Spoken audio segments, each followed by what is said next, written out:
Good evening, traders and investors. Will back here with another one, coming to you with a Monday market recap. Hopefully you guys had a very good day in the markets today, and that you had a very beautiful weekend as well. And in today's action, guys, another very big day of volatility. We know that the markets, although the S&P and the QQQs haven't really done too much, there's been a lot of volatility under the hood, right? And it all started about a month and a half ago, whereby we kept getting news releases from Claude and other AI agents, and that led to a big destruction in a lot of software names. Many names down big year to date. The dispersion on the indexes is something we talked a lot about to start off the month of February, whereby some names that were perfectly thematic for what the current market currently enjoyed were up tremendous amounts on a year to date basis. And other names that were falling out of favor, namely the software cohort, were down tremendously large amounts to start off the year as well. And as we kind of wrapped up the entire software disaster, or SaaSpocalypse as some people are calling it, with a bottoming out of the IGV ETF just a few short weeks ago, we immediately entered into period of turmoil number 2, which was the Iran conflict. And ever since, we've seen some skyrocketing moves in the price of oil, and the VIX, which was already at an extended level coming into this conflict, oscillating around the low to mid 20s, exploded recently with that conflict. However, the price action today was truly insane. If you take a look here at what happened in the overnight session, you will notice that the S&P in the overnight session came all the way down to 2.25% to the downside before the bulls were able to buy the dip all the way through the evening and even for most of today's session, culminating in a Trump quote right here that sent the markets into turbo mode to end the day. If you take a look at the NASDAQ 100 futures, they were down from the Friday close 2.64% to the lows before coming all the way back up. That is a bottom to top swing on the NASDAQ of 4.34%, one of the largest swings that we've seen in recent memory. Speaking about swings, of course, we got to talk about the swing in the oil markets today, which started off as one of the fastest overnight increases in market history from the Friday session all the way through to where we kind of peaked last night. That was a 31% move on the barrel of oil, WTI crude, coming all the way up to about $118 per barrel before we went into reversal mode right here, top to bottom move towards the end of the afternoon. Obviously now we're a bit higher, but that was a 31% drop. So erasing all of the move and even more. One of the fastest oil rallies in market history over the course of the past 7 days culminated in one of the largest candles, front to back reversal. And similarly with the VIX, right? The VIX opening up the day at 35, and from the top all the way to where we stand right now, that was a big intraday reversal of 27%. So a lot of volatility in the markets currently. There has been volatility all throughout the month of February. It exploded with the Iran conflict. And now we seem to be at a crossroads whereby we're getting a lot of headlines, a lot more clarity in terms of the timeline of the war. However, is the coast clear right now? Are we through peak oil? Are we through peak volatility? Or is this just a fake out, and should we still be cautious? Of course, we're going to be talking about all of that in today's video. So speaking about today's video, number one, of course, we got to tackle all the news headlines that occurred over the course of the weekend, but also into today, which led to some of these wild price swings in oil, in the markets, in the VIX, etc. So we'll spend about 5-10 minutes covering all the news articles today and how they play into the current market action. Thereafter, we will take a quick look at the S&P, the Qs, and most of our major indexes. Check on the market rotation, because although today was a very broad day of performance by the market, it was not always so. As a matter of fact, we spent most of the day red across most of your major indexes, and the only things that were helping the markets a little bit today were big tech and semiconductors. But by the end of the day, most of market segments were participating. But once again, we'll check on the market breadth, check on the market rotation, and derive which of these sectors is most notable to us for our analysis for possible trade entries or trade locations. After we are concluded that, we will get through our big tech list and do the exact same thing. Run through these big tech names. A lot of them have been super volatile recently. Which of them are still in good trade locations or long-term investment locations?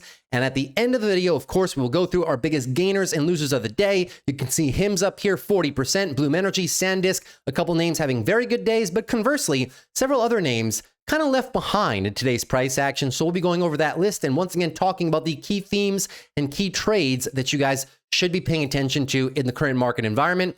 And that's going to be it for today. So it should be a very fun and action-packed video as we unpack this volatility. Let's get right into it, shall we? So the S&P ended up the day up 0.88% and the Qs 1.34. A big portion of this move, though, came in the end hours of the afternoon. You can see this massive candle right here at about 3:15, and we'll explain exactly what happened, but the market was already underway to a very nice recovery. But this piece of news right here sent it in overdrive, and that was the big reason for a lot of your end-of-day market gains across a multitude of sectors, because prior to that, financials spent the better part of the day down 2.25% before ending the day down only 0.5. So these levels at the end of the day are somewhat misleading to where we were for most of the day, so just keep that in mind. In terms of our heat map, you'll notice that, well, before it refreshed, if you saw it in the blink of an eye, maybe go back and pause the video, that was before the massive candle, and you would have noticed that it was only semiconductors and some Mag 7 names that were participating, with the rest of the market being down. But that's not how we closed. We closed a little bit better.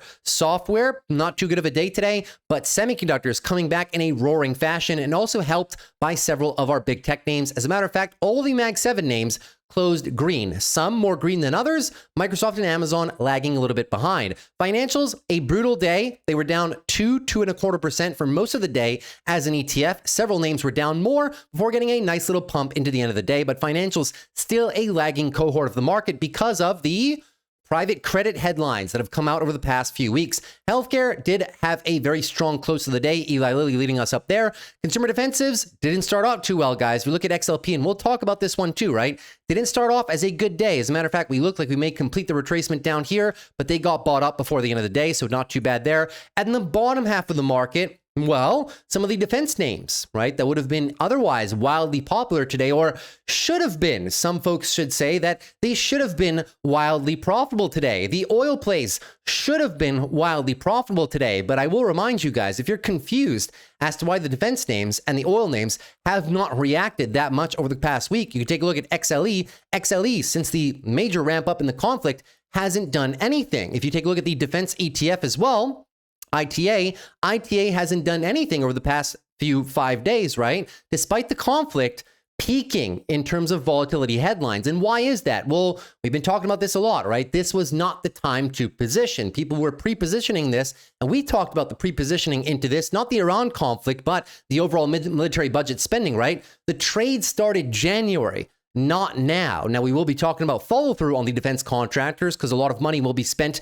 replenishing all the munitions that have been spent recently. This is true, but the oil trade as well. You might remember I spent a lot of time talking about this at the turn of the calendar year. And now oil companies, having ran way too much, not getting the same amount of love despite the price of the barrel of oil skyrocketing right now, right? So there's a few different components to that, and we'll obviously break it down because it's not as simple as saying, well, the move is already complete. Obviously, right? If you can't get oil supplies through, it doesn't matter what the price of the barrel of oil is. If these companies can't produce or output as much as they once would because shipping lanes are destroyed, et cetera, right? So obviously, there's more to it than that. But you guys know I got you covered on the channel. We'll talk about all that. Moving into the one-day relative performance, this one hasn't refreshed. This was pretty much leading up until the 3 p.m. candle breaks, right? And you'll notice what a big change the end of the day actually made. So most of your market sectors actually ending on the highs today. The only ones that got left away, that got left back were energy and financials, unfortunately. On your 1 week relative performance, the damage has indeed been done as the S&P and the Qs broke major levels today, but most of the market has been in retreat mode since the start of the conflict and since the price of oil really started ramping. Yields started going up as worries about inflation on the horizon also started coming back. And as a result, your 1 week relative still remains slightly weak. Basic materials, industrials, defensives, and financials kind of biting the bullet the most on that, with technology actually falling off the least. So curiously, the big tech trade is now once again the safety trade, despite being sold off in the past 4 or 5 weeks because of CapEx concerns and AI trade concerns. Well, when it really matters and we're seeking safety, people have rotated back into big tech, which just goes to show you the battle of the narratives right now. Some are real, some are fake, and it's our job to kind of see through them and see where the value lies. Taking a look at the fear and greed index right now, you will clearly see that the fear and greed index is quite low currently, guys, dipping into the fear territory, the very bottom of the fear category once again, as your market momentum is very soft right now. Stock price breadth and stock price strength have been curling over. Put to call ratio is also very high, which does lead you into a fearful environment overall. And on the table this week, guys, you do have a lot of stuff, right? Speaking about inflation, you got the CPI print, which is coming out Wednesday. That's arguably going to be the biggest day of the week. Yes, we do have PCE and core PCE on the Friday session, but CPI is where most of the action will be had this week. So pay attention to that if you're looking for more macro volatility catalysts. I mean, other perhaps than some updates on the ongoing war. And speaking about the ongoing war, let's move into some of our news headlines and what contributed to the rapid declines in the VIX, what contributed to the rapid decline in the price of the barrel of oil, and what did contribute as well to the rally of the markets midway through the night all the way through the entirety of this session. So it all starts right here. As we were saying last night in the top 5 options video, the price of the barrel of oil, a lot of people were speculating on the forward April contract, as many people do, and that's the contract that saw the most amount of upside. As you guys well may know, right? The price of the barrel of oil is not necessarily measured as a spot current price by most people. It is a combination of various different futures contracts. And when you looked at the futures contracts, the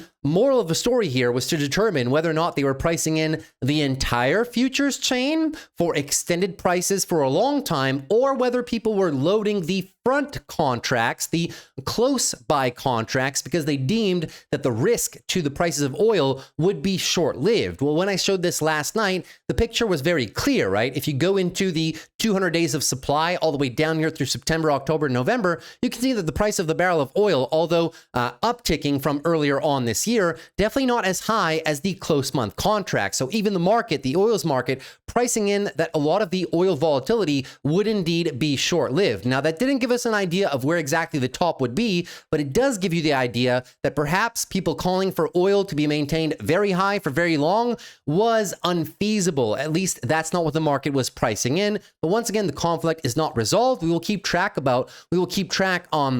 of these futures contracts as we kind of move on. Moving on further here, the news that contributed to some lightening up in the futures market over the course of the evening, all when you guys were probably sleeping, but in Europe and in several parts of Asia, was this news headline right here. G7 energy ministers to meet on Tuesday morning to discuss the release of their oil reserves. Now, the U.S. believes a joint release of 300 million to 400 million barrels would be appropriate. And this comes after as well. We heard about Japan yesterday potentially be willing to tap into its own strategic barrel reserves in the event that there is continuation of the problems in the Middle East right now. So the Japan news and then the G7 news did contribute to ending some of the rapid declines that we saw in the futures in the S&P and the QQQs, but also put a stop to oil's persistent highs that we were having last night as well. So there's a bit of a two-part story there. First, the news out of Japan from Asia, which was this initial candle, and then throughout the open of the European session, this G7 news headline definitely did help. Moving on a little bit further down here, we also had some news that French President Macron said that he was planning a purely defensive mission to reopen the Strait of Hormuz. Now, obviously, this is not new news. We knew that he was mobilizing the fleet a couple days ago over the course of the weekend, but now we have some clarity as to how many ships and what they'll be used for. 8 warships, 1 aircraft carrier, and 2 helicopter carriers to the Mediterranean, Red Sea, and the Strait of Hormuz to kind of alleviate some pressure in the region, of course. So that was also a news headline that contributed to helping the futures market in the overnight session, but also to bring down the price of oil, which was skyrocketing early last night. Moving on a little bit further here, you can clearly see this is a little bit of a video from the Strait of Hormuz movements today, which was taken midway through the afternoon. Now, something that a lot of people will comment on is the fact that the Strait of Hormuz is ideologically closed right now because, and I'll explain why I say maybe ideologically is not the correct way, right? But in theory, it is closed, but not in practice. In practice, Iran is not actually reinforcing this militarily. It's not as if they have a blockade. It's not as if the entire strait is mined. No, it's because of insurance. Obviously, the companies that have to pass ships through here have to pay what you call wartime insurance. And in the most recent week, the price of insurance has skyrocketed, which has led to President Trump offering some guarantees of insurance of their own, up to $20 billion to keep ships moving. But you can clearly say that ships were very hesitant to move, which is why the traffic through the Strait of Hormuz fell close to a standstill. 95% of all traffic was down in relation to just 2 short weeks ago. What we're seeing today is something very interesting, is ships on either side of the strait are now turning off their transponders before crossing the strait to not give away their location, which is why you see many ships just appear on either side of the strait without seeing them cross through, right? Well, I guess this guy was very brave. He kept it on, right? But many ships are now passing through in ghost mode, basically coming through. So traffic is starting to resume. Now, of course, it's nowhere close to full traffic. It's nowhere close to full capacity, but it is a start. And the entire purpose of my analysis that I'm doing right now and taking you guys through the headlines is to ascertain, was this peak volatility, okay? And was this also peak uncertainty for this aspect of the war? And that's why all the statistics that I'm going to show you right now in the analysis is not to play geopolitical strategist. It's not to play, it's not to play oil expert or anything like that. No, we are trying to determine whether the conditions today are less uncertain than they were 1, 2, 3, or 4 days ago. You want to see a clean progression, because if you guys know anything about the markets, you know that the market obviously will always price in the worst scenarios first. Then that worst case scenario becomes consensus. However, if things alleviate from that worst case scenario, the market is also very quick to unprice the worst case scenario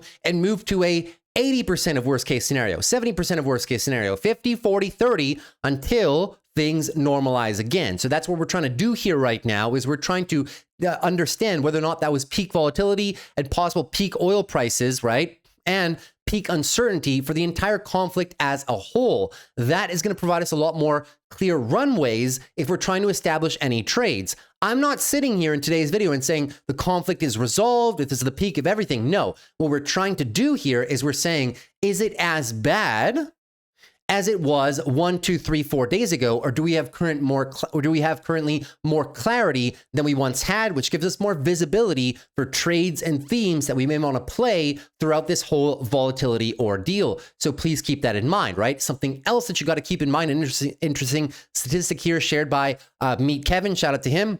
Iranian launch intensity has collapsed.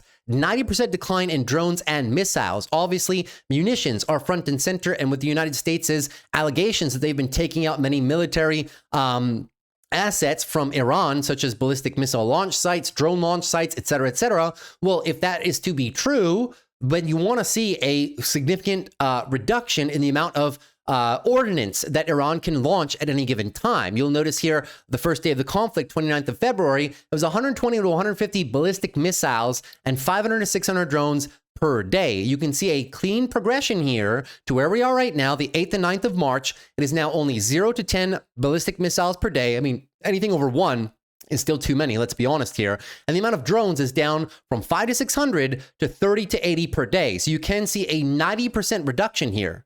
Okay, 90% reduction. And in terms of ballistic missiles, 97% reduction from the peak within 8 days as launchers were systematically destroyed. Okay, so keep that in mind. This is also something that goes to present the fact, right? Are we in a better spot than we were instead of being 4, 5, 6 days ago? Well, in terms of the amount of ordnance that can come out of Iran, basically their ability to pressure, foreign nations surrounding them, but also the Strait of Hormuz has come down. This is another element that provides us more clarity, right? Not an end-all be-all, more clarity than we were maybe having last week. Moving on a little bit further here, talking about some statistics in the market. The market breadth. Speaking about market breadth, you guys know I love my market breadth. Here's another one for you. The McClellan oscillator dropped below 66. Over the past 3 years, similar oversold readings saw SPX higher 9 out of 10 times 3 weeks later with an average gain of 2.75%. So this is not saying this is the absolute bottom. This is not saying the indexes have to go up in a straight line from here. It just means that after market breadth plummets to such levels, usually the market is a net dip buyer, and you can see some clean upswings out of all this, right? You can notice the clean red dots on the screen right here, which are culmination points in terms of market breadth collapsing because of whatever number of events you may have in the market at any given time, geopolitical events, macro-driven events, AI narratives, things of that nature, right? The statistics here are very clear. 1, 2, 3 days is still a little bit cloudy, although the net performance is green. What becomes more clear is after 2 to 3 weeks, your hit rate jumps very, very high. I will move myself over and you will see that, right? 75 to 85% of the time, the cleanest hit rate here is that you are net higher after 2-3 weeks of this bottoming out process, right? So notice how what we're doing right now is we're trying to tie in many different geopolitical headlines and conflict resolution elements and couple those with possibly oversold indicators or spike indicators such as the VIX. The VIX being above 30 for the first time since last April. It did not close over 30, but it opened at 35. Now, in 11 of 12 cases, 1 week to 1 month later, the SPX was higher. Once again, not a perfect score. However, this is a game of probabilities. We are trying to determine whether or not the probability of having more clarity in the next few days is greater than it was 4, 5, 6 days ago. And as you can see right here, VIX above 30 after 8+ months, the direction is very clear, but at least over 30, 1 day, 2 days, 3 days, 4 days, 1 week, 2 weeks, 3 weeks, and 1 month, you can clearly see the percentage of probabilistic outcomes that the market is higher is very good, between the 80 and 90% range. So please keep that in mind. Moving on a little bit further in terms of other statistics, what we can see right here is the spread on the VIX essentially, okay? So this is what you would call the backwardation of the VIX. Very simple concept here, guys. The VIX can either be in backwardation or it can be in contango. Those are very complicated financial terms. They're not that complicated at all. Essentially, what it means is similar to what we were showing in oil in terms of this oil price chart right here, right? Is the current forward month VIX much higher than what the market deems the volatility to be later on throughout the year? If the VIX is substantially higher now than people think it's going to be at later points in the year, well, that is what you call backwardation. And that's not always the case. That only happens when you have great big elements of surprise volatility, such as today. If you were in a very low VIX environment down here, 14, 15, well, arguably that is towards the lower end of the VIX spectrum. So if you're looking out 1 or 2 months, there's a good argument to make that volatility may indeed be higher than some of these structural lows. Whereas right now, since the volatility is so high, if you go out 1, 2, 3 months, especially in terms of talking about conflict resolution, well, the argument can be made that volatility right now is possibly a lot higher than it may be in the month of April, May, and June. So we can measure of all these times that happens, what usually happens to the S&P 500. Does it coincide with local bottoms? You'll notice if you coincide a lot of these dips right here in terms of the VIX backwardation, right? A lot of these dips, whether it's for any one of these narratives, the tariff crash, jobs revisions, Trump-China tariff news, AI worries, Greenland threat, Iran war, Bitcoin crash, you'll notice that it does come in line with most of your local bottoms. It doesn't mean that that marks the day where it is absolutely the bottom, but it is a bottoming out area. It's just to say that if we were to look at this chart the other way, and if every time this happened, it was the inverse effect, it was the start of a massive decline, well, that's what I'd be saying. But that's not what this chart says, right? It doesn't mean that every time VIX comes into massive backwardation like that, the chart doesn't show, at least not over the past year and a half, that every time that happens, you then get a 10-15% correction on the SPY and QQQ. Obviously, we'd be taking a different stance if that were the case, but that's not the case. It has led to local market bottoms every single time that this one has fired off over the better part of the last year and a half. But also when you go back in history, I'm just highlighting this one right now because it's recent things that people remember, but you take this one back 10, 15 years, and it's largely the same as well. Moving in a little bit further to our news articles here, the reason that the market popped a whole bunch towards the end of the day, speaking about that 3:15 p.m. candle right there where we just absolutely ripped, well, that had to do with this release right here. In a phone interview with CBS News, President Trump was quoted saying that the U.S. war with Iran is nearing its end far ahead of schedule. I think the war is very complete, pretty much. They have no Navy, no communications, and they've got no Air Force. He added that the U.S. is very far ahead of its initial 4 to 5 week estimated timeline. That estimated timeline was provided last week by Caroline Leavitt, the press secretary to the United States. So now President Trump coming in and chiming in himself, and that piece of news alone is exactly what led the SPY to have a massive 15-minute candle. That was a 1% candle on the S&P, also 1% candle on the QQQs. But not only that, there was another piece of news that came in roughly in the same 5-minute span, and it was this one right here. Russia saying that President Trump called Russian President Putin to discuss ending both wars in Iran, but also in Ukraine. Today as well, President Putin was quoted in saying that he was willing to work with Europe in relation to the rising gas prices of liquefied natural gas, but also oil. That was earlier today. This was the big headline, though, the discussion between Trump and President Putin. So we will have to get further resolution on this, but I'm just telling you guys what led to the massive increase. Big headlines of moving from a highly uncertain period of time where Iran had a whole bunch of military ordnance and complete control. Well, they weren't ever enforcing the control on the Strait of Hormuz, right? But there was a lot of uncertainty whether or not people wanted to go through there or whether companies wanted to insure boats to actually go through there. To now you're in a situation where a lot of Iran's military infrastructure has been quote unquote destroyed. And also you're in a situation whereby people are getting, the ships are getting a little bit more brazen, right, in terms of their attempts of crossing the Strait of Hormuz, because now, of course, you have heavy military presence in the region. The U.S. Navy is there. The French Navy is coming, of course. So all things that give you a more certain, well, not necessarily certain, but a less uncertain scenario than you possibly had 4 or 5 days ago. We're not saying that the war is completely ended right now. We are not saying that the regime change has been successful. Nothing like that. We are measuring degrees of uncertainty to derive whether or not the coast might be a little bit more clear now, right, in order to take some possible trades or in order to initiate positions. If it was still maximum peak uncertainty, no resolution, none of Iran's stuff had ever been destroyed, and Iran was enforcing a military blockade of the Strait of Hormuz, we'd be having a different conversation right now, right? But we're just following along with the news headlines that come out every day and trying from there to derive possible actionable sequences on not only the indexes, but also on our favorite big tech names and also key themes and narratives that we've been participating in since the beginning of the year in the overall market. So that wraps up your news segment. I spent a little bit more time, but not only reading the news, that's easy. If I were just to read the news, can get through that in 5 minutes. No, it's establishing the links between the news headlines, how the market reacts to them, why it reacts to them in a certain fashion, and how we can use certain statistics to our advantage to derive whether or not this was indeed a clearing event or a trap. Well, it seems to be, if we take historical precedent and we just move the uncertainty timeline a little bit forward into a little bit more clarity, it does seem indeed as though this was the clearing event overnight and that we do have a bit more clarity. And we're not saying US oil can't possibly have some wild upswings here, but is that possibly the peak? Well, it stands to argue if things don't get meaningfully worse, there is a good probability. Notice I don't say here for certain, right? But there's a very good probability that indeed that was peak uncertainty for oil. And indeed, that may have indeed been as well peak uncertainty for your volatility index altogether, when the consensus, especially late last night, was that, massive inflation, massive recession coming, et cetera, et cetera, et cetera, et cetera.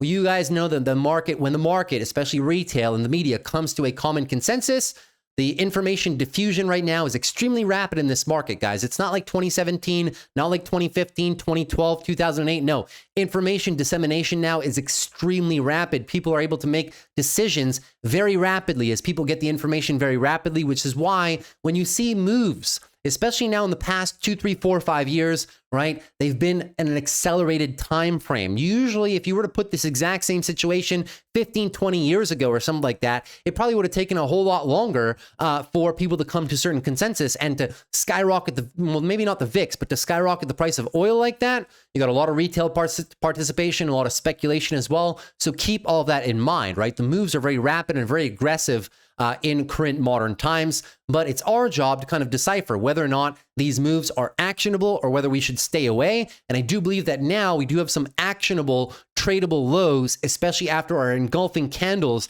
on a day like today on the indexes, and several other names also establishing local lows over the course of the past week and a half in some sectors that we're going to talk about right now. So that was the end of the news. Hopefully you guys enjoyed. Now, let's jump into some charts, shall we? Okay, so moving on to the SPY, we know that our bear narratives are indeed still in full swing. All of those that we discussed recently in the past 2 weeks are still all very persistent. However, we do also recognize that we do have many very bullish tailwinds. It's just that these right now are front and center in the media headlines. However, what was presented today is indeed what I like to call a tradable bottom. Why? Because you can just very easily annotate this candle right there. This is VIX 35 and oil 118. It stands to argue in many cases, not in all cases, but probabilities wise, more times than not, I would say to the tune of 80-85%, when you usually get a clearing event candle right like this with a big engulfing move off the lows, it gives you a tradable bottom, because it also stands to argue that if you want to recreate these lows, you may need to recreate these conditions. Arguably very hard to do in this current market environment. Now, there's the ever so significant slow bleed. If some of you guys are thinking about that, that's another way of doing it. But if you're talking about reversing this entire candle over the next day or two, you're going to have to recreate some of these events. And that's not an easy thing to do. The market will always take the path of least resistance. Keep that in mind as well. So in the event that we're looking to possibly position along the indexes, you guys have your tradable areas, right? As a matter of fact, right now, the S&P, that would be 662 on the lows. We know the bears are in control of the daily downtrend, but a beautiful engulfing move of Friday's price action. The obviously break of the all-time highs is going to be the take profit area, and then further continuation. But one thing's for sure, you definitely do have a tradable area down here because of the criteria that were met and then resolved over the course of the day today.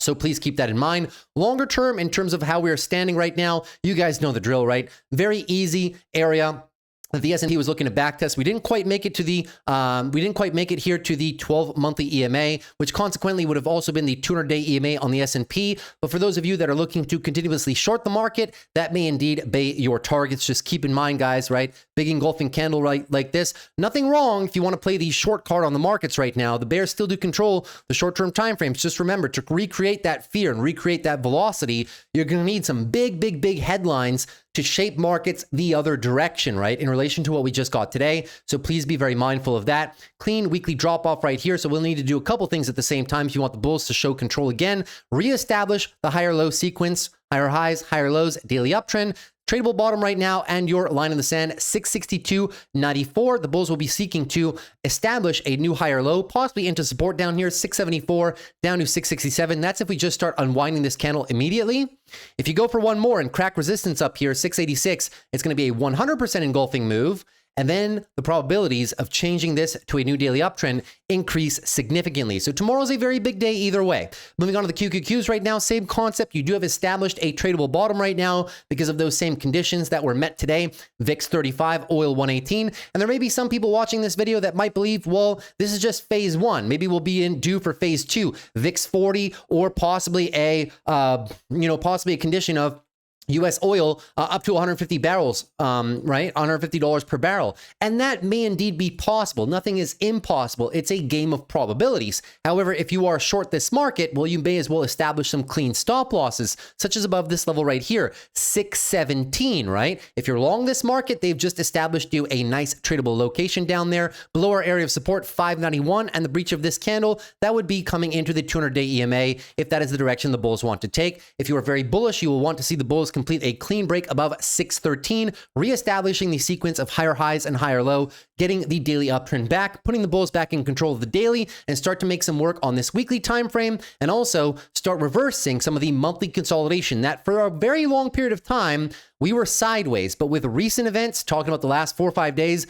they started breaking down a little bit harder. We have now almost completed the monthly 12 EMA retracement, and that's no small feat, right? Usually from a local top back to the 12, it can arguably be sometimes between a 7 to 12% correction. Matter of fact, you go back in time, and every single one of these back to the 12 has been something big. October 2023, you had the regional banking crisis, additionally, and some inflation fears resurgencing. From the top to the bottom right there, the 12, that was 10%. This one right here, the yen carry trade unwind with that Black Monday event, right? 13.75. This, of course, is the tariff situation of last year. That was 13, but obviously went a lot more. So to pull back to the 12, it's no simple feat, right? You have to create a lot of fear in the markets. You have to create a lot of very big narratives simultaneously, whether those are geopolitical or inflation related or GDP related or possibly AI related. There has to be something big or a combination of many narratives at the same time. And as you can see right now, those those conditions too have been met, which is why I kept saying, guys, even if you're not looking at the narratives at all, just pay attention to what the SPY traditionally does and the QQQ traditionally does. After a beautiful rally, consolidation into historically frequently challenged EMAs, right, on pullbacks, is very normal price action. And dare I say, well, not dare I say, it is very healthy price action in my opinion. So one time frame at a time, we will wait for the bulls to reclaim the daily uptrend, because as of right now, the Q's stuck in a chop and the S&P stuck in a daily downtrend. So one day is not the end all be all, but it is a very nice start and does establish some tradable lows with some recent peaks in oil and the VIX. That is the only thing that you should conclude from today. Don't get ahead of yourself, guys, because it's a very headline and sentiment driven market right now with a very big conflict going on in the Middle East. Obviously, you want to take things one day at a time, but when they establish some levels like these, we can arguably trade off of them. So please keep that in mind, right? Moving on to the XLF financials ETF right now. XLF still wildly out of favor. Daily downtrend sequence is continuing and coming below our area of support, which was recently 52, down about $50. Now, if we keep bleeding a little bit more, 48 down to about 47 is the area that we will probably be challenging a little bit more, which is consequently the 26 EMA. You don't usually find the XLF ETF unless you're in a big bear market like 2022 with super rapid increases in the interest rates, or a situation like COVID, or a situation like 2018 tariffs or 2025 tariffs. As you can see, this doesn't happen too often. And the reason that financials have been down significantly recently has been because of all the private credit narratives that we've that I've kind of shown to you guys on the channel. I mean, it all started last October with some issues with the credit default swap situations with companies like Oracle, and then you had First Brands and Tricolor come undone, and then just recently, about 2 weeks ago, you had a UK lender coming undone, which kind of bled into names like, you know, Jefferies, which had some exposure right there. KKR, Blackstone are having a bit of an issue here with their stock prices, and even a company like BlackRock, which is facing redemptions from its private credit fund. Those two are also coming down. So they're putting a lot of pressure on XLF, and as a result, a lot of your big banks, even though they're not truly exposed in terms of just, you know, how much is their exposure in relation to total liquidity and total client assets. For a bank like JP Morgan or for a bank like Bank of America, it's obviously very small, right? But it doesn't prevent them from dropping because the entire sector is dropping. So these are kind of just collateral damage from some of the other players in that niche. So please keep that in mind. But financials, I'm still very bullish on financials. I do think this is a very viable dip right now. The ETF right now is off the highs, 8.21% down year to date, but off the highs, you're about 10, 11%, right? If you fall a little bit more, 14%, between 10 and 15% on XLF in the context of a bullish macro backdrop, because it is a bullish macro backdrop, right? You do have very strong GDP. You do have a rate cut environment with the end of quantitative tightening, and you still do have low-ish unemployment, right? 4.4% is the new print after last Friday's non-farm payrolls. So keep that in mind. You also have a tremendous amount of tax cuts and also a tremendous amount of deregulation. So you cannot say that the macro backdrop is restrictive for financials. So that is the play that I'm making on it. But as I keep saying, right, it's not to say that we're going straight up moonshot from here. No, it's saying that if we are looking to position into financials for a 12 to 24 month time horizon, is the environment good for us right now or too restrictive? Well, you would argue that the environment right now is favorable to most financial companies out there. So some of my favorite picks in the market right now: Visa, solid; MasterCard, solid; even American Express back down here at their 26 EMA, very solid. Price to earnings right now, 17 on AXP and a 1.31 peg with a beautiful free cash flow yield. So the credit card companies, some of my clear favorite winners, and even some of the pullbacks here on Bank of America, as you can see, right? Clear monthly higher lows trying to be established. So Bank of America in the mid 40s, big fan of playing this one as well. Moving on to XLV Healthcare right now.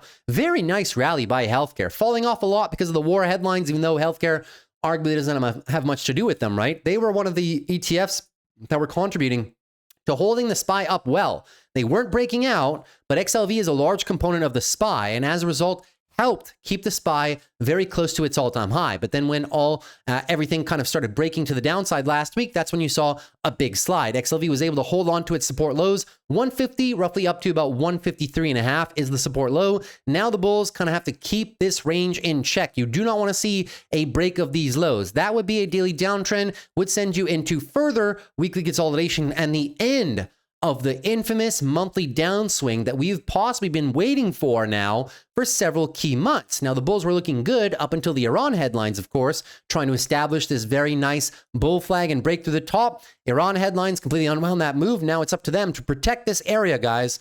So, tradable bottom on healthcare as well. With today's candle close, additionally is in. If that does break, you're heading to one support level lower, which allows us to get in with a bit more size. And that would be a consequential backtest here of the 12 and 26 EMAs for this beautiful cup and handle into rotation into healthcare higher. So keep a watch on healthcare. It could be very interesting here over the next few days. Moving now into semiconductors. Semiconductors with an explosive day, 3.63% to the upside. But semiconductors, even though they did get a last hurrah into the close here at 3 p.m. with the Trump headlines, they were the best performing sector of the day, and it was not even close, even before that recent headline. But very strong move off the lows right there, still in the context of a daily downtrend, but this move today definitely did help. We did not break our lows of 375, equal lows right there. That's important because that's our weekly higher low. And we were saying in the event that we had to backtest anything, we would probably be looking for this location right here around that 375, 370 location. So the weekly time frame is not lost just yet. The bulls still have a chance of reclaiming this uptrend on the daily and converting this into another weekly double bottom and going for some highs. Monthly hasn't truly consolidated just yet, but still not looking too bad. SMH, although extended, is not extremely extended right now, and so many names within this ETF still have a lot of room to participate to the upside. Speaking about Broadcom, finally coming alive, closing for the first day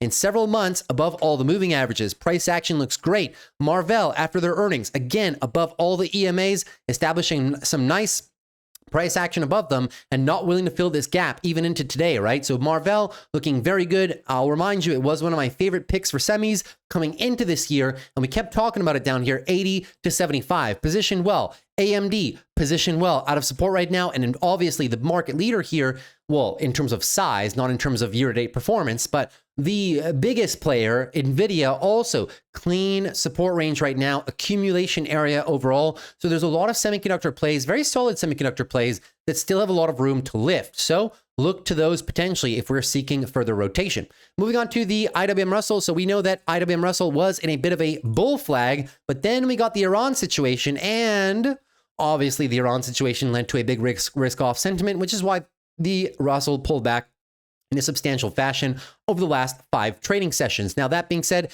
clear daily downtrend in motion right now, but also clear big engulfing candle off the lows of today. We came very close to our 200-day moving average, which hasn't been tagged in a very long time, since August, as a matter of fact. So we do have a tradable low on the IWM as well, leading into a bit of weekly consolidation, and more specifically, something that we were kind of paying attention to, right? We were saying when this move on the Russell tops out, in the event that the bulls don't push it higher and we break down, where should we be looking? 12 EMA for possible reentries. If it was too fast for you today, I completely understand, but just keep that in mind. In the event we just oscillate around these current levels, let's say the rest of the market recovers, but it doesn't go back to a risk-on movement for all sectors, and the Russell still continues to lag a little bit behind, not too bad. 245, 250 area would be the reload zone if you're a fan of holding the Russell over the next 12 to 24 months because you believe in the expansion of the risk-on trade. So there's something for everybody in this market. You don't need to play high beta or growth, but if you're looking to, well, this indeed is the backtest location that you should be paying the most close attention to. Moving on into our minor sector analysis right here, just for some quick levels to play off of, pay attention to the backtest here, possibly upcoming on XLP. Beautiful region for a backtest in the low 80s, 84, 83. This is probably only going to happen if we see continued rotation back into tech, back into a little bit of a risk-on environment, and take off some of these gains from XLP, but this could be a substantial re-entry trade, guys. Beautiful breakout. Now you're looking for the backtest. Beautiful entry. I'll be paying attention to this one too. XRT consumer retail obviously coming down a tremendous amount over the course of the day, but reversing course because of the oil prices. Well, obviously, a lot of consumer retail stocks have to pay a lot of transportation fees. So the reason that they dropped today is fairly obvious. That being said, still in a monthly upturn right now with a beautiful backtest location. So retail, not my favorite segment of the market currently. I think there are many better themes, but just something to pay attention to if you are heavily invested in consumer retail right now, giving you the same kind of liquidation candle break structure to the downside right now, giving you a bit of a local tradable bottom. And obviously the profit levels would be back in these highs. off of the collapse of the head and shoulders pattern, of course. Moving on further to utilities. Utilities also a sector that I'm very interested in for the remainder of the year. They did not break down as much. We know that utilities has a lot to do with the energy requirements in the United States for data centers moving forward, which is why I keep putting a lot of emphasis on plays like Vistra, plays like Next Era Energy, plays like Duke, etc., etc. Plays like Constellation Energy if we want to go there as well, right? So utilities. So pay attention to the power providers. They could be a very interesting play. Chart looks great. Continuous monthly expansion, but not all names are like this. You can still find some names that are in very attractive locations, such as Vistra, which hasn't broken out just yet. And for the names that have broken out, pay attention to the back tests of key levels, such as a Next Era Energy backtest down here to the mid 80s. Those are some of the names that I'm focusing on personally right now. Moving on to real estate. Of course, real estate came down in a very big fashion. Why? Well, because with the rise of oil and the rise of possible the inflation narrative as well, inflation coming back, well, then you also had the rise of the 10 and 20-year yields. Everything makes sense. If you think inflation is coming back, well, the Fed's not going to be able to cut interest rates. And there was even some talks about the Fed possibly raising interest rates because of these oil issues right now. Obviously, today you can see the big reversal candle on the 20-year yields, the 10-year yields as well. And as a result, the TLT bonds getting a very nice bid. So all that being said, real estate got pushed and pulled around with those yields. However, pay attention, right? Many companies are currently trading at very attractive locations right now. It's a beautiful breakout and possibly retest from this ETF that is largely REITs, but also some of the other sectors like home builders. Pay attention, guys. We've been waiting for this backtest. Has been a very legendary area for a long time. XHB home builders could be very interesting into the rest of 2026 and 2027 if you believe in the recovery of the housing market, or possibly some of the mortgage brokers that have come down considerably from their highs. Rocket Mortgage, haven't talked about this one in a while, but I am now interested again. After waiting and waiting patiently, you might remember last year we took some leap call contracts from here all the way up to there. Very nice area to possibly be thinking about some of the mortgage plays again, so keep that in mind. And finally, XLE Energy, the play that everybody thought would absolutely skyrocket, but unfortunately didn't because it became a consensus trade. To be early on this one, you would have had to really been positioned end of December, early January, when we were talking about this rotation, but not because of any Iran conflicts. No, it was really a 4-year tightening accumulation pattern with a cross of the MACD that lasted for so long, and we were saying, oh, they possibly want to go for it, right? Now, midway through the month of February, when Trump kind of gave the ultimatum 10-15 days, that's when all these names kind of came into their last legs of expansion right here, and then kind of stalled as the escalation started. So I do still believe that energy will be a very popular trade, not just for now, but for probably the rest of the year and maybe into 2027 as well. And that is besides any increases or decreases in the price of the barrel of oil. It's just these companies haven't done anything for so long, despite increasing cash flows and whatnot. So you might be able to see a situation whereby if we do get a considerable drop right here into our EMAs, once again, into the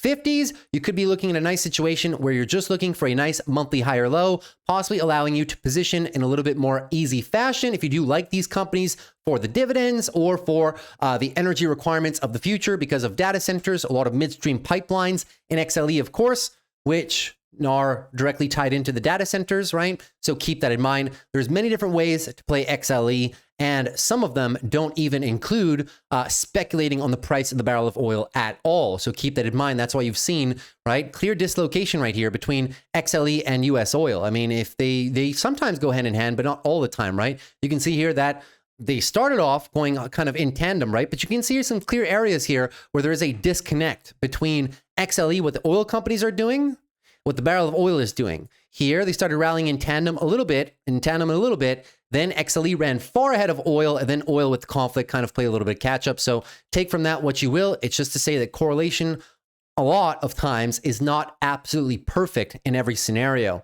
So play the nuances, if you will, right? Talking about the VIX, although we already talked about it, down from the high of 35 today. Is it completely over? You can never say something is completely over, right? But did we have a volatility peak with catalyst peak?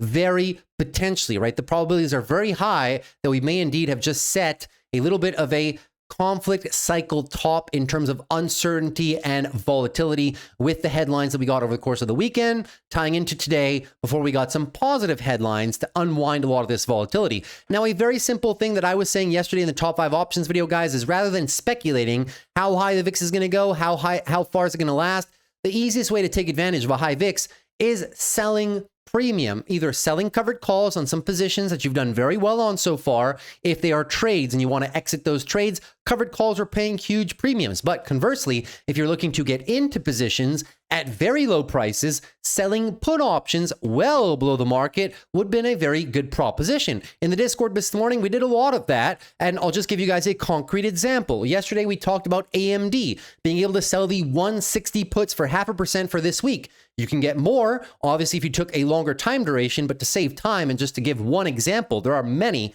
that we ran through this morning, right? All of which were given yesterday evening on my top 5 that I did on YouTube, but I digress.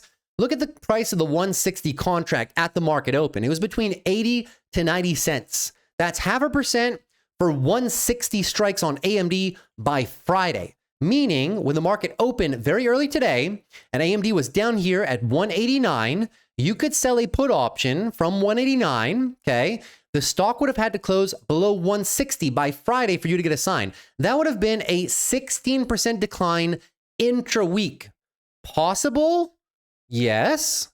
Probable? No. So when the volatility is very high, it gives you some insane levels, guys, right? We were exploring some 155 strikes on NVIDIA. 155 was paying money this morning from the low of the day. That would have been a drop of, 12% by the end of the week. Is it possible? Yes. Anything's always possible. There's always a probability to everything, right? Is it probable? No, these were like 5 delta trades, meaning the odds of that happening were like 5%. So you kind of got to play the probabilities, right? So that is how you can take advantage of a high VIX rather than speculating on the VIX itself. Should I short the VIX? Should I long the VIX? Should I short oil? Should I buy oil? Why do we even need to take those complex trades, guys? Obviously, there is types of trades that you can do if that is truly your style, right? But if you want it to be very simple with it, selling options premium in this current market is a very profitable endeavor if you know what to look for and you're not being too greedy and you're playing great distance on great company. So please keep that in mind.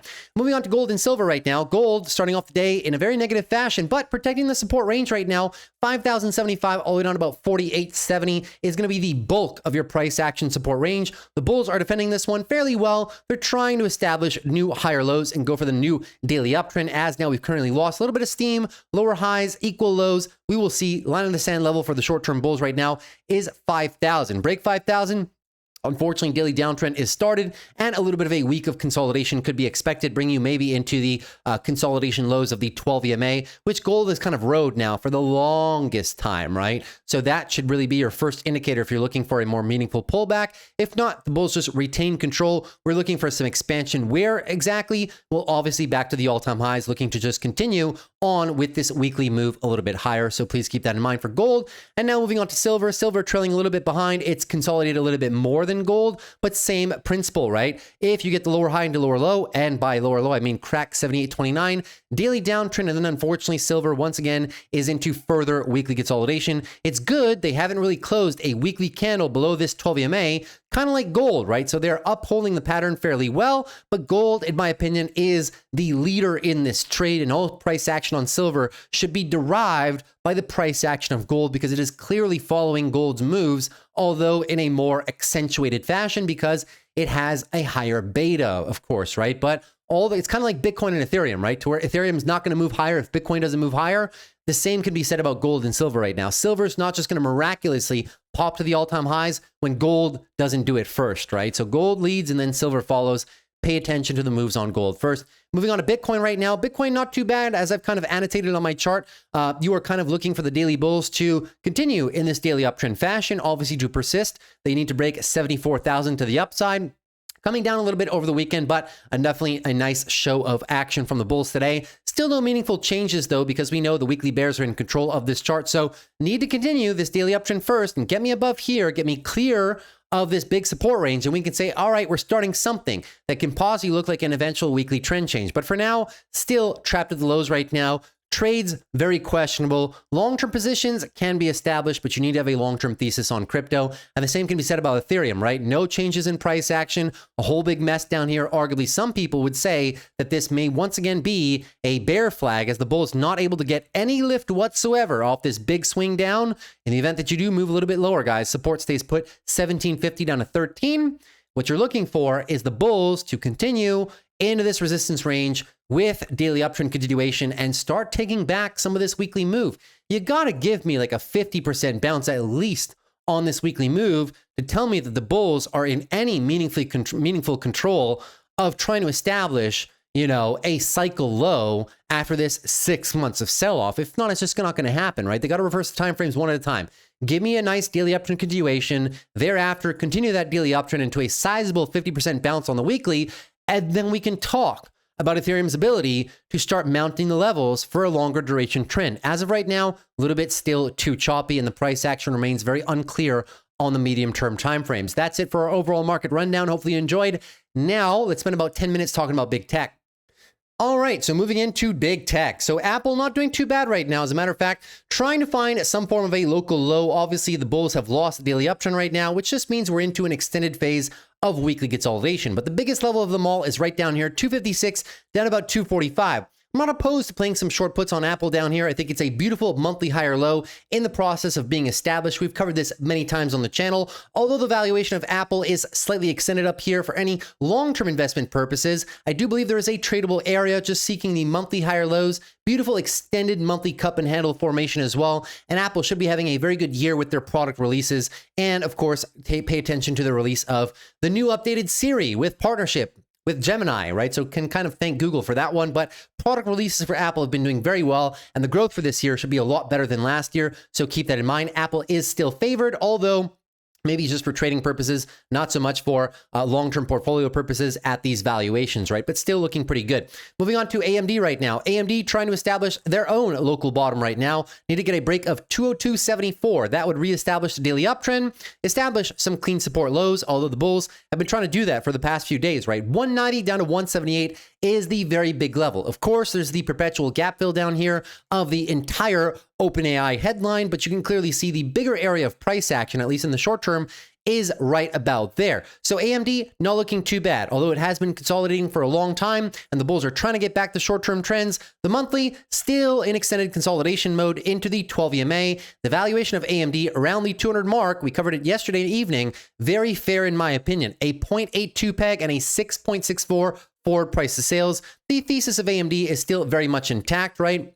The thesis is very simple. Second half of this year through 2028 and even 2029, big EPS expansion and big revenue expansion as well. So keep that in mind, guys. Still in the early phases of AMD's ramp at decent valuations. Moving on to Amazon right now. Amazon holding the daily uptrend even after today, trying to establish the daily higher lows, anything in relation to 202.64, looking for the higher low and looking to kind of recapture a lot more of this disastrous earnings sell-off. So the bulls are starting. They're kind of making some ground off the lows right here, but still, short-term bears are in control of this chart. Weekly is still a downtrend. We're trying to cleanly establish the continuation of this move right here. I would like to see them get above 216 into the moving averages, right? That would be a very nice fib retracement from the top. That would be approximately a 50% move, which means when the move higher is finished, it gives us a clean opportunity to use this support area as support and establish a new clean weekly uptrend as Amazon seeks to recapture a lot of the damage that was done surrounding that earnings cycle. Right now, around the 26 EMA, it's usually always been a great time to buy Amazon around the 26 EMA in the context of a bull market and in the context of expanding fundamentals, both things that you can argue we are in right now. Around 210 where they are, 27 forward P and a 1.35 peg. Valuation is very fair, very attractive in my opinion. Amazon, one of my biggest positions into this year overall. Moving on to Google right now. Google also trying its best to reverse some of the time frames. We know we've been stuck in this daily downtrend formation now for a while. The bulls looking to make a move, closing at the high of the day today. Very interesting price action. You got lower lows on the price, higher highs on the RSI, bit of bullish divergence to kind of cap it all off too. We did come down into the closest area of support that we had, which was roughly 290 all the way down to about 272. We barely grazed in the top end of it. It's not that big, but it is the closest one that you had overall. So the weekly still in the context of a weekly downtrend, and as a result, the monthly still in the context of monthly consolidation. And you guys know me, if Google somehow falters a bit more and comes into the 12 EMA, that's when I'm very interested for a trade. Up here, a little bit still too rich for me, both for any long-term investment purposes. I have so much Google, not looking to add any more up here. I think there are better opportunities currently, but am I selling any shares? No. Am I trading anything on Google? Also, no, because the pullback hasn't been extended enough for me to capitalize, but that's just me. Best of luck to you guys if you are playing Google up here. Moving on to Meta right now. Meta, not too bad of a day as well. 0.39% to the upside, reacting again from our support lows. 645 down to 630. The bulls playing very big defense down here. Now, although the chart is very messy, no short-term time frame control, not on the daily, not on the weekly, we can say that Meta has a very good valuation right now. Below 660, you're trading at a 22 forward price to earnings multiple and a 1.17 peg. Very low valuation for this company. Now, in the event that our timeframes break down and that big tech is not able to sustain this rally and Meta comes into the big boy area, guys, this is going to be one where I do place some short puts with a big account and also continue to load up on some shares. I'm buying and DCAing shares here. Down here would be the better area, but both areas represent some very good value for the company overall. So unfortunately, we don't have much in terms of price action to say that necessarily the bottoms are in, but you do have a very nice support area if we're looking for a short-term trade from our support lows. If today is going to be somewhat of a volatility culmination low, sentiment culmination low, and we want to establish a clean trading pattern, take profit into the $700 range, and stop loss would be below today's lows, which does provide a decent little trading opportunity for Meta in the event that you are interested, right? About a 2-to-1 risk to reward from current prices. Not too bad. And for the long-term portfolios, very interesting position too. Moving on to Microsoft right now. So Microsoft also putting in some green on the day. Not too much, but still a little bit as they kind of continue to play along with the software narrative recovery from these lows. Microsoft is also recovering. I mean, they are 9%, 8% of IGV. So that being said, guys, clean daily uptrend. Higher lows are right here, 389. So on any weakness, you're looking for a higher low, continuing this uptrend. However, the bulls have a lot of work to do. A lot of work to do, right? Because from this weekly high, we've only bounced 23%. That's not good enough, meaning you will want to see the bulls put in more of a daily uptrend continuation. If they can continue this daily uptrend all the way up to, let's say, the 50 fib on the weekly, which would be about 430, that's good, because then if they get rejected from here, which consequently is also the next area of resistance, well, at least they've created a lot of space to set up for a new higher low for a recapture of the weekly uptrend. Now, that being said, you guys understand that Microsoft is in a phenomenal location, in my opinion, coming out of the weekly 200 EMA. You can count on one hand how many times that's happened over the past decade. Additionally, out of weekly oversold conditions, the like of which we have not seen since 2006. And we talked about that when Microsoft was down here at 390, saying, yeah, it's probably a pretty good buying opportunity, right? It is still a phenomenal buying opportunity, in my opinion. Support levels, out of oversold conditions, 200 weekly EMA, and a relatively low valuation, 25 forward multiple, and a 1.34 peg. Pretty decent price for Microsoft, if I do say so myself. Moving on to Netflix. Netflix was down today, 0.71%, but the bulls holding up the post-Warner Brothers deal destruction candles that we've had, right? The reason the stock is back up here is obviously because they're not going through the Warner Brothers Discovery deal and collecting $2.8 billion as a breakup fee in the process, which is very good. So the bulls might be getting a little bit tired right here into daily overbought conditions. And that if that is the case, look how much space we have, right? Anything above 75, looking for a daily higher low for possible further trend continuation. So if we do pull back, expect a pullback maybe into the moving averages, which would put us back towards the low 90s. And as a result, you are just looking for, once again, this is what I mean, right? When you're looking for bounces on Microsoft, this from the weekly lower high right there, that's a 618 bounce. It gives the bulls a tremendously good odds or a tremendously good probability of when you get the downswing, it gets converted into a new weekly uptrend, right? So keep that in mind. If Netflix does come down to about 90 bucks, could be an interesting time to possibly fire off some more longs for this stock overall. I'm already pretty full with Netflix, having bought the dip virtually the entire time from the dip when it was between 90, mid 90s to about 75. So I'm good right now, but any last long reloads could possibly be explored if you do get that back test down there, provided that the market is obviously still in good conditions and that we have moved beyond peak fear and peak volatility. So monitor the VIX and we'll monitor the geopolitical situation. But as of right now, it is looking good for Netflix's capacity that this is indeed the true market low after the deal. And that we'll be able to convert this into the new weekly uptrend. If they just go straight up from here, well, the next stop is about 110. Moving on to NVIDIA. NVIDIA, 2.72% to the upside day. Decent day. 200-day moving average is curling up ever so slowly.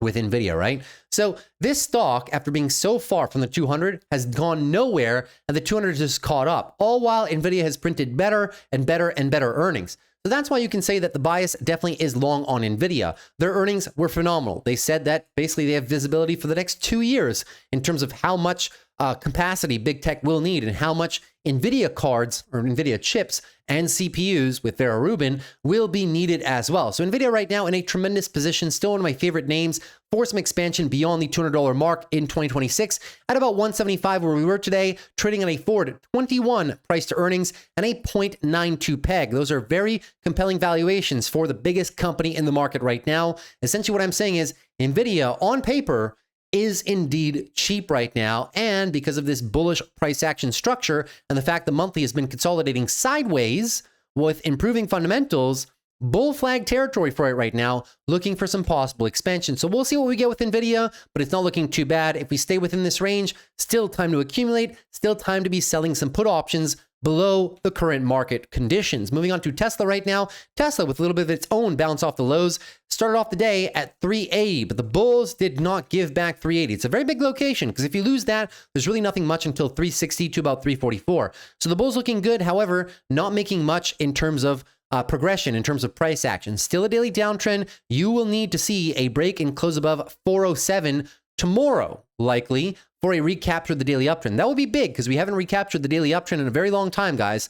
Since the start of the year, since this peak in December, it's been a while. It's been like almost 3 months, right? So keep that in mind. On the watch for daily uptrend shift. That would definitely change the tempo, change the momentum towards the bulls, and you would then be looking to attack 426 to about 415. Tradable low with today's volatility. If you want to make an attempt, obviously stop loss goes below this low. Last thing that you want is to be unwound into the deeper area of support, and you're looking for a few key things, right? This is a shorter term stop loss, tight stop loss for expansion of the weekly time frame and re-expansion of the monthly time frame. Obviously, that'll only happen if today's low was the true low and the markets are able to have some better price action from here on out, but definitely a decent attempt location. The risk to reward is quite compelling on this Tesla trade, right? Even towards the next area of resistance. I mean, I'll show you what I mean by that, right? Over to the resistance highs up here, 458, let alone 500, yeah? You're talking about a 3-to-1 risk to reward with a tight stop loss, I will admit, but that is the stop loss level right there, guys. So pay attention to that. If you are a Tesla fan, they have just given you a level to play off of. Moving on to Palantir right now. Palantir, not too bad of a day, down about 0.45%, but Palantir has been benefiting, obviously, from the conflict, which is, you know, it's always bad to say that a company is benefiting from a conflict, right? But so to speak, that is the kind of correlation that we've had, right? Since the escalation of the contract, Palantir has moved higher. So that being said, daily uptrend in motion right now. In the event the bulls get a little bit tired right here, well, we have a nice area of support below us, 147 down to about 139. You'd be looking for a higher low attempt for some higher highs on Palantir. In terms of the weekly bounce is decent right now. Nothing to scream home about, but fairly decent from the swing highs, right? You're looking at about a 50% bounce. So decent. If the bulls kind of give up from here a little bit, you do have a lot of space to recreate those weekly uptrends. As we know, those have been lost recently. Downtrend and monthly consolidation into the good old 12-month EMA, something that Palantir has done several times in the past. So down here, could we possibly be looking for re-entries? 147 down to 140, pull into here with a clean stop loss below this range. Yes, I'll be telling you guys about that if we do move down into that level, but phenomenal rally so far by Palantir from the lows. It doesn't look like much, right? But it is quite a lot. From the lows to the highs of Friday, pretty much, that was 27%. So decent performance by Palantir. Moving on to SOFI right now. SOFI just getting sent down with the overall financials market right now, so unable to claim its own daily uptrend. That will be a break above 1950. Break above 1950, perfect daily uptrend is underway, and you will get back a daily uptrend that you have not had for all intents and purposes since this move right here start off the year in early January. So it's been a while as well, right? That being said, lower lows on the price, higher highs on the RSI. That was a bit of bullish divergence. Not looking too bad. We also grazed oversold conditions, all while grazing our support location 17 down to 14. So SOFI right now, I still do believe is an attractive buy for a long-term portfolio into the 19 range. Slightly under, you're trading at a 0.96 peg and a 5.27 price to sales, but you have to be open to the idea of having to DCA. If financials weakness continues or overall market weakness continues, we are very easily coming down into the below support range, 17 down to 14, because let's be honest, right here, there's not much, right? I'll put a line right here and you can see there's nothing here. right? There's literally nothing much here. The bigger area of price action is clearly below 17 to 14. So any buys on SOFI here need to be accompanied with the idea or premise of DCAs into the 17-14 big support range. The valuation would be nominally better, would be a fantastic area of price action though, going for some of these monthly higher low swing trade entry levels. Moving on to two last ones right now, Uber and TSM. Uber down 1.72%. So although they do have the daily uptrend, they unwound a lot over the course of the past 3 days, right? So trying to make an attempt here at a bit of a daily upswing, but in the event that the bulls lose this, lower high and challenging the lows, it's not going to look good. Why? Because the bounce on the weekly, right, was just shy of 50%. So not a 618 bounce, not a 782. 50% is good. It gives the bulls a chance, but not as good as some other bounce styles. Now, there is a bit of a tradable low right now if you're looking for it. Tradable low is below 69. So stop loss would go there, and your take profit obviously is your swing trade high on the weekly right there. 89 total risk to reward parameters for this trade right now would be not too bad. It's about a 2.74 to 1. So keep that in mind. You're looking for the bulls to maintain this trend change through better improvements in the overall market, and also just continue this weekly upswing into a weekly uptrend to complete the pattern. These swing trades that I'm showing you guys, they're not one-day swing trades. No, they take weeks and weeks and weeks to complete. You're trying to get the weekly bottom of a weekly downtrend while it is in the process of reversing after extended monthly consolidation. These are longer duration swing trades that you don't have to monitor every single day. You identify when the trend change is happening, and then you can kind of easily position. And if you're right, if that is indeed the weekly lows, perfect. If not, at least you have a relatively tight stop loss in relation to your take profit zone. That's the goal, as always, right?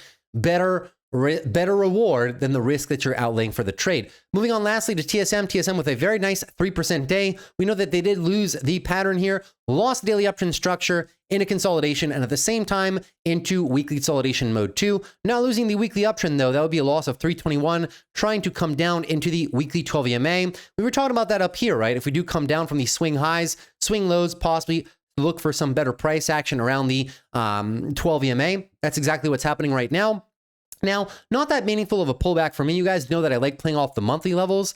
So just not enough consolidation for me to take a swing trade on TSM right now. Monthly conditions are overbought. It does remain one of my favorite stocks in my long-term portfolio.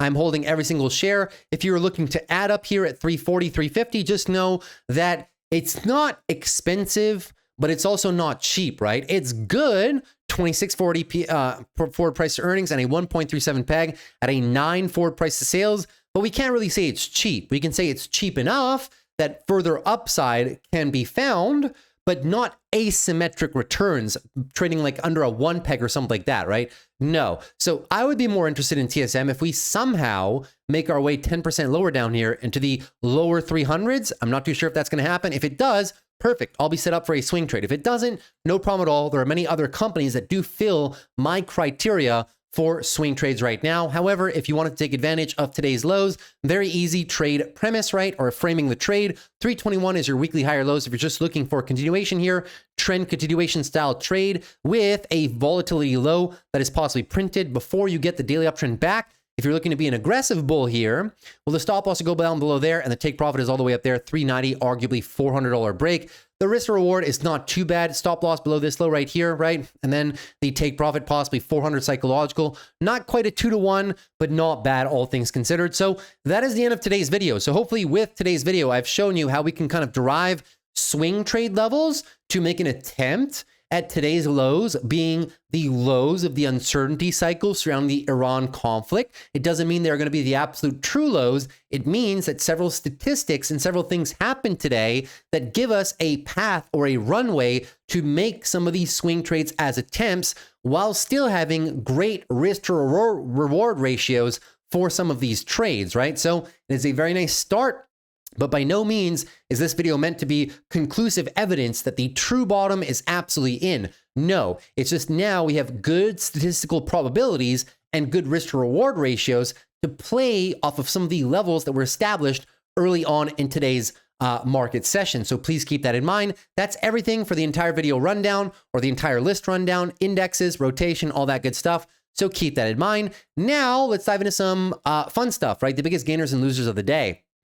All right, so we're going to go through this list, but also focus on some of the key themes that we've been talking about over the last few weeks. And we're going to start off with two names that are not on this list, also displaying some characteristics for some risk reversal trades or some tradable bottoms. Number one is going to be the good old South Korea trade. Samsung and SK Hynix. We can use the EWY ETF because 46% of this ETF is in Samsung and SK Hynix. Obviously, we know that they're trading at relatively low valuations in relation to their operating profits that they'll be generating over the next 2 years. Tradable bottom right now on EWY. We were patiently waiting for these swing lows to tap into these weekly 12 EMAs. Tradable low has been achieved right now, so if we're looking to start positions in this one, obviously we know that Korea and the next one that I have for you guys, Japan, are highly exposed to the events that are happening in the Middle East right now because they import like 80+% of all their oil, 90% of all their oil, so to speak, right? Keep that in mind, right? These are some risk reversal trade ideas. EWY, clear stop loss location right now, below 122, and you're looking to carry this one essentially into further completion here of the mega trend for some of the memory names out of South Korea. Something similar can be established here in Japan. So the EWJ is also a very popular trade over the course of this year as well. Beautiful weekly uptrend is being maintained right now. And as you can see, we just went for a bit of a swing low on the monthly candle as well. So keep that in mind. With today's action, you can also ascertain that it may just be a nice tradable low right now, with the stop loss being able to be met right below these conditions right here. If you want it to go a bit more wide, you can put a stop loss down below here if you're looking to trail the trade higher through the next, foreseeable future, call it the next 6, 12, 24 months. So clean levels established. A tight stop loss would be below the low of today, obviously. Wider stop loss would be below the entire weekly lows, but just keep in mind, very attractive re-entry location into this very popular trade that ran away from a lot of people here into the stages of February, but because of recent events, has pulled back in a substantial way and quite rapidly, all things considered. And that being said, we can move into a couple more themes, right? So speaking about some of the themes in terms of military defense and military spending, I'm bringing up KTOS because in all essence, right, everybody should be focusing a lot more on drones. If this conflict has taught us anything, it's about the low-cost drones and how much damage can actually be inflicted with them, right?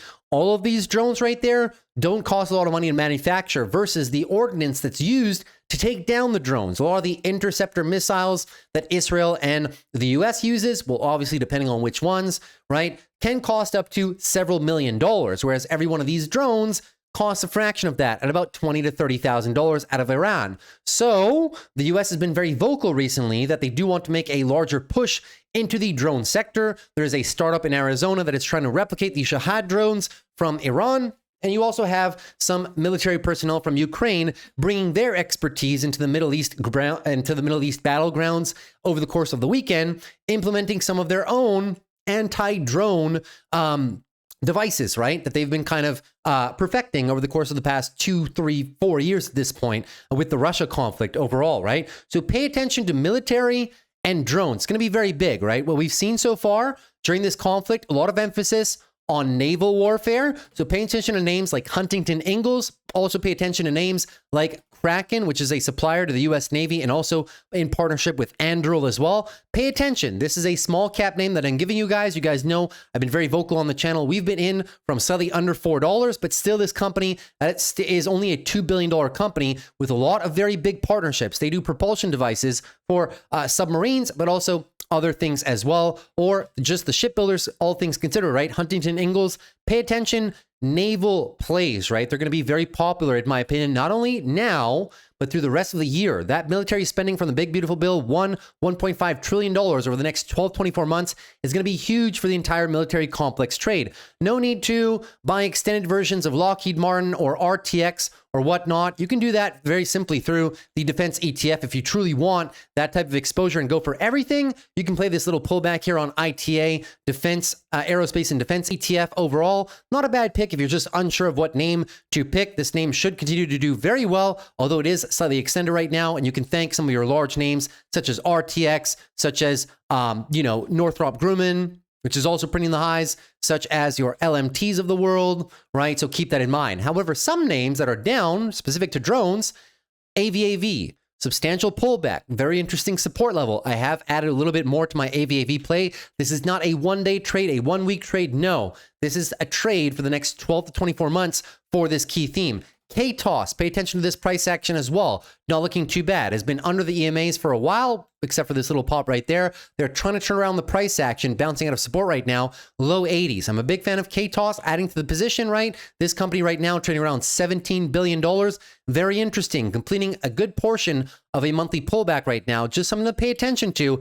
80 down to 70 is definitely the sweet spot. Up here, not too bad. Pay attention to these drone names. I know a lot of you guys are into Ondas as well. You guys know me. 9 down to about 6 area is my sweet spot for Ondas. This one ran a little bit ahead of itself earlier on in the year, all the way up to about 15, has pulled back in a significant fashion. If it does pull back to the lower range, I apologize. There should be another box right about here to delineate these monthly lows and monthly highs right there. So 9 down about $8 is your next region. If you do pull back there, Ondas could be fairly interesting, is still interesting for a hold in the markets right now. And then you have some of the edge compute names like OSS. OSS is a position that I own as well. You can clearly see nice basing of a support level right there. It is a small cap name, so sometimes the price action levels can be challenged and broken to the downside. What you should be looking into if you're buying into a name of this size, $200 million market cap company that had a very good start to the year, we got all the way up to about 13, right? Decent pullback right now.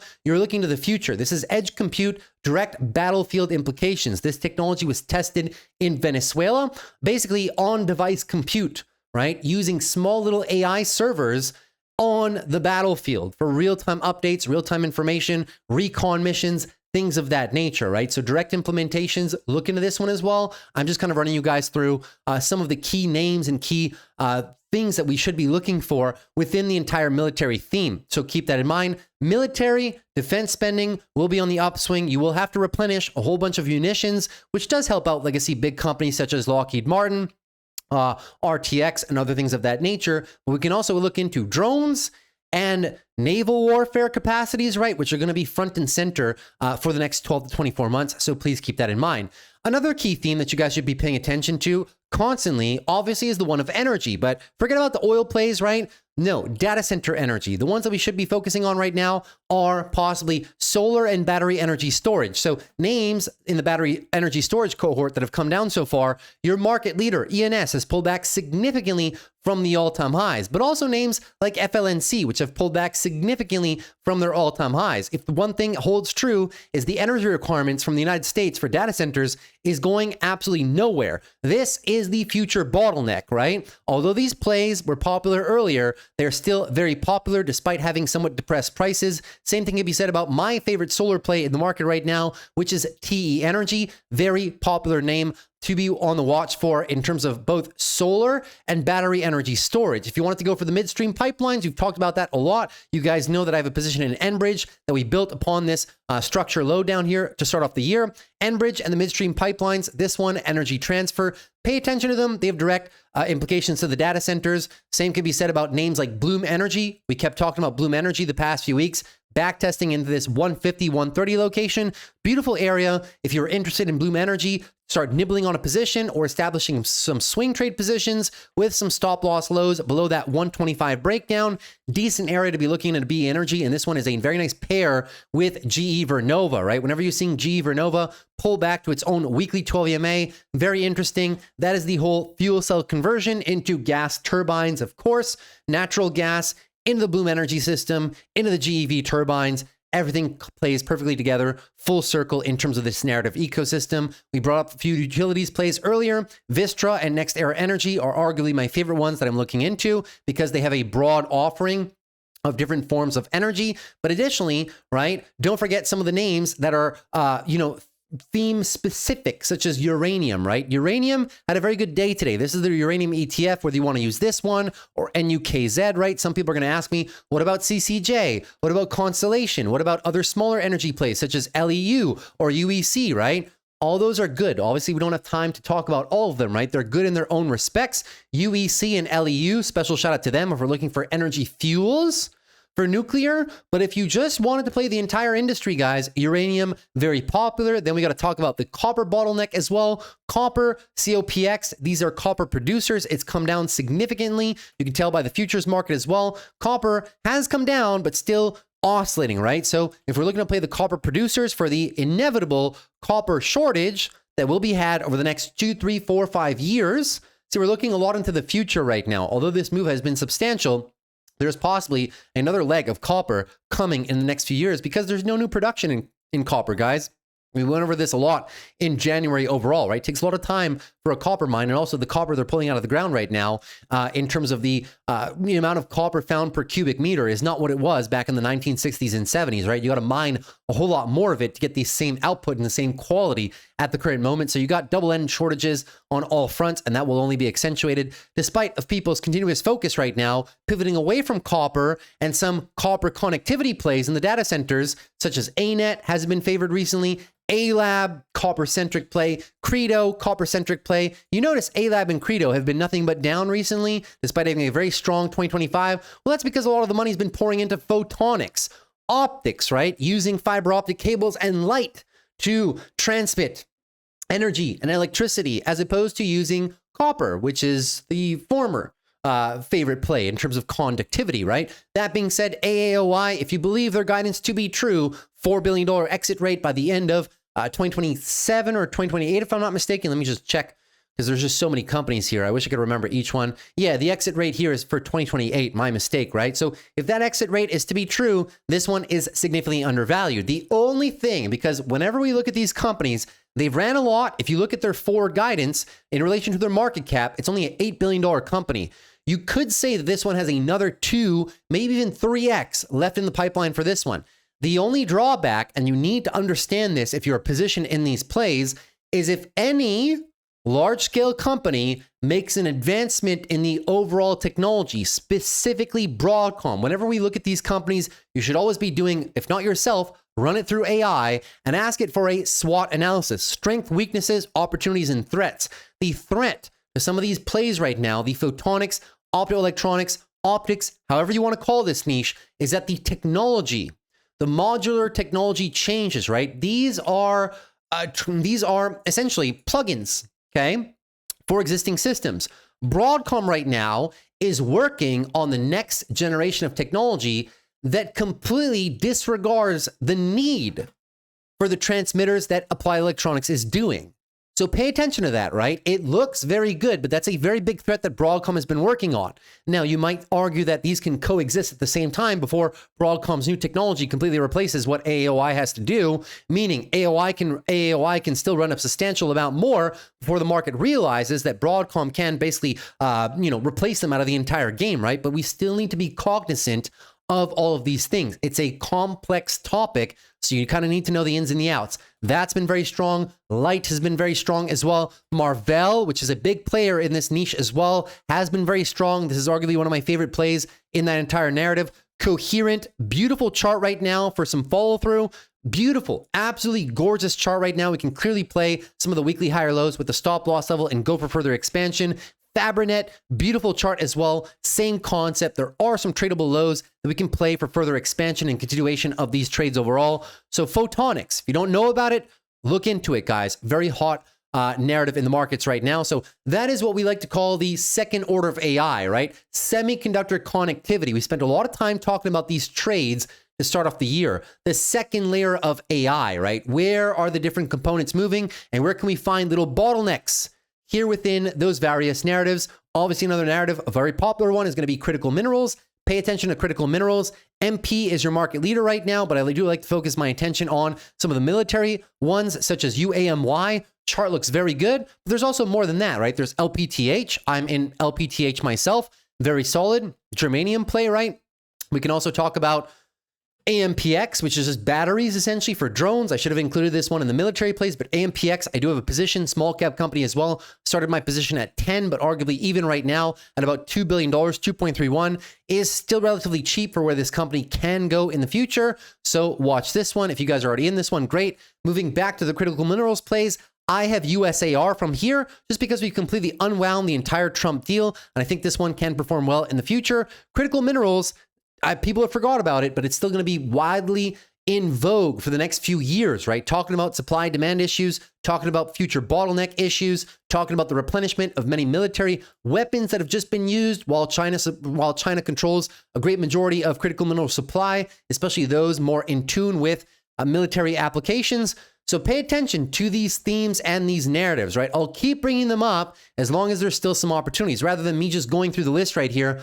Oh, Elf Beauty's down. This is Root is down right now. Spotify is down right here. We can do some of that, right? But when there's big moves in the market, big volatility, I kind of enjoy talking about the themes a little bit more, right? Now, obviously, I'll kind of do, you know, videos in two parts, right? Today, we'll focus on themes, and maybe tomorrow, we can focus more on individual names that actually moved big up or down throughout the day. But I'd rather give you guys, you know, a jump on the themes. And of course, if you want me to talk about HIMS, HIMS is very easy, right? If you're a long-term holder on HIMS and you believe in the 2030 guidance for about $6.5 billion of ARR, then the stock is cheap right now. If you don't believe they'll be able to continuously accelerate user growth and that the peptides are not going to work out to the planned effect that they should, or that this NVO partnership is, instead of them being sued by NVO, now the NVO has dropped the lawsuit and consequently is willing to work with them, right?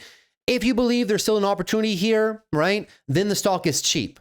If you think there's too much noise and the trade is too complicated for you and you're just not sure, well, then you would probably want to just focus on another narrative or another theme that you're very sure of. One thing is for sure, if these guidance numbers are true for HIMS, the stock right now is objectively cheap on a forward price sales metric, but also a price to earnings metric. There's a lot of controversy surrounding the stock right now. Much of that controversy has recently been lifted with the overnight move, right, on the stock, or during the day, 40% because of the partnership with Novo Nordisk, new partnership, yeah? So if you're a long-term HIMS holder, you're focusing on 2030. Swing trade attempts, you're very far off the lows right now, right? Obviously, equidistance risk to reward metric for any short-term swing trades, your take profit is into the mid-30s, the resistance area, and your stop loss will be all the way down below here. We can't really do much with the trade attempt down there unless you want to establish a true stop loss below these lows and go for recapture somewhere near the all-time highs, but that's very wide and that's going to take a lot of time to complete. So keep that in mind, right? Everything else we've kind of talked about in many various different parts. You'll notice here, I mean, I guess tomorrow we'll cover some of the data center plays, but you guys know my ideas on the data center plays, right? NBIS, big fan down here, right? Mid-80s, we talked about it many times over the past few weeks. Mid-80s down to 70s, my liftoff location for NBIS. NBIS is a clean buy, in my humble opinion. IRN just got diluted to the tune of another $6 billion. I think they can still have some share appreciation to the upside, but that dilutive event definitely kicked the stock back a little bit of a notch. CIFR, attractive location right now for building some positions. Swing trade lows. Just be mindful of a DCA that may have to come into effect 12 down to 10 if things really get bad for some of the data center plays. Oracle does release earnings tomorrow. I'm saving these data center plays for tomorrow because Oracle posts earnings tomorrow. So we'll have to pay attention, right? This is going to move the entire data center landscape. That's why I'm not focusing too much. I didn't bring them up today. We'll cover all of them tomorrow. After Oracle's reaction, we'll look into NDIS, we'll look into IRN, we'll look into CoreWeave, et cetera, et cetera. We'll even look into Oracle, obviously, right? But through the themes that we've just discussed, you guys already know what we should be focusing on, right? And giving you many different individual tickers. Now, you may not like the individual tickers that I brought forth to you, but at least if I kind of put you onto the theme, if you do your own research and you find a ticker that you find that you enjoy more, or you have the ability to derive more alpha than that, then by all means, right? Try your hands at those themes. But those themes are where the money is pouring into and where the money will stay for a grand majority of 2026 and beyond, because these are not single quarter themes. These are multi-year themes with a tremendous amount of money being poured into them, either through energy or data center connectivity for all the entire build out, which is why we talked about the copper plays, right? The copper plays, the photonics plays, etc., right? Everything that goes inside the data center. We talked about several semiconductor plays, Marvell, Broadcom, NVIDIA, AMD, which haven't rallied so far just yet, right? We've talked about the military plays, of course. That military spending is going to last for the next year and a half, 2 years, right? So none of these themes are done for in the short term, right? These are the themes that we should be paying close attention to as we move forward throughout the rest of 2026. That is everything that I have for you guys in today's video. If you enjoyed today's video, consider dropping a like and subscribing to the channel. Would really appreciate it for the growth of the channel. As you guys know, these videos are very long, so the algorithm doesn't favor them. But if you guys give them some likes and subscribe, maybe the algorithm will show the channel to more people. Would really appreciate that. And last but not least, if you have any questions, comments, or if you guys are looking into some specific plays, definitely leave it down below in the comment section. I always love hearing from you guys. And last but not least, if you are tired of trading and investing in the markets all by yourself. If this stuff is very complicated and you are just not certain of the rotations or how everything kind of interacts with one another, we'd be very glad to give you a helping hand in our Discord group, right? So in that Discord group, you obviously get access to speak to me, but on a daily basis in the chat room and the live streams, but you get access to all of my trades in real time. Whenever I make trades in my long-term portfolios, whenever I play some of the small cap names, whenever I play some of the themes, or when I'm trading the markets with short puts, selling some premium on every single week, you guys get access to all my trades. The short duration trades, the medium duration trades, the long duration trades, the leap call contracts, the long-term portfolio shares. I share that all with you guys in the Discord every single day. Additionally, you get access to our daily market live streams Monday to Friday for about 2-3 hours every day. At the open, we trade in the markets together, and then I take all of your questions on your stocks, your options, your long-term positions, the themes in the market right now, different trade ideas, all that good stuff. It's the best place to interact with me in our daily live streams. You also get access to our private video education section where I have over 15 hours of educational content for various trading strategies, how to build long-term portfolios, trading accounts, fundamental analysis, technical analysis, whole bunch of educational content. And of course, you can chat with us all throughout the day in our various chat rooms. So those are some of the main things that you get as part of the Discord. But of course, there's many more. For more information or to join us, feel free to click the link down below in the video description to join us in the Discord. We would love to have you in there. Over 400 people in there right now. And we're always looking for new members of our Discord group. So keep that in mind if you're looking to trade the markets with a group and stay on top of things and keep things professional. It might just be the place for you. That's it for me today, guys. Hopefully you guys have a very good evening, and I'll see you tomorrow after the close. Big day tomorrow. Oracle earnings. We'll recap it on the channel. See you guys tomorrow. Peace.